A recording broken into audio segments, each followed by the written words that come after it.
Super Tengen Toppa Gurenn Lagan, or STTGL, is the ultimate form of Gurenn Lagan. It was formed during the final battle against the Anti-Spiral after Tengen Toppa Gurenn Lagan was destroyed. At that point, Team Dai Gurenn split up, with each member forming their own massive Tengen Toppa gunmen. Simon piloted Tengen Toppa Lagan, which eventually absorbed the spiral energy released by Lord Genome's sacrifice. That energy, along with the combined power of the other gunmen, merged together into Super Tengen Toppa Gurenn Lagan, a form bigger and more powerful than anything seen before. The appearance of STTGL is striking. It looks like a massive humanoid gunman with a body shaped out of a universe, complete with glowing bones running through it. Its design resembles Simon, right down to the oversized head and his iconic star-shaped sunglasses, though the cape it wears is more like Kamina's. Inside its forehead sits Tengen Toppa Gurenn Lagan, acting as its cockpit. The sheer size of this mech is beyond normal numbers. Official sources say it is larger than the observable universe, which is about 93 billion light years across. Fan calculations estimate STTGL's height somewhere between 348 billion light years and more than 10 trillion light years. To put it simply, it dwarfs galaxies. When it transformed into its drill form, the drill stretched about 200 trillion light years in length.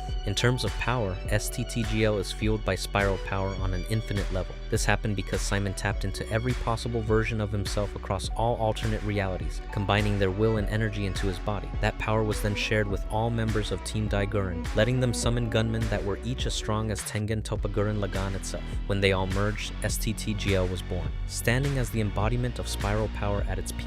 Its strongest move was the Super Tengen Toppa Giga Drill Break, a drill attack so massive that when it clashed with the Anti-Spiral's own drill, the force collapsed the entire Anti-Spiral universe into a void. Even with its unmatched size and power, STTGL did not win instantly. The Anti-Spiral countered by forming Super Gran Zaboma, another universe-scale mech. The two titans clashed, with drills larger than multiverses colliding and tearing space-time apart. At one point, smaller versions of Gurenn Lagan emerged from STTGL, each one holding the line long enough for Simon's spirit and determination to break through. In the end, it was Simon himself, still unharmed inside despite the destruction around him, who landed the final blow against the Anti-Spiral. Once the battle was over and the Anti-Spiral was defeated, STTGL disappeared along with that universe, never to be seen again.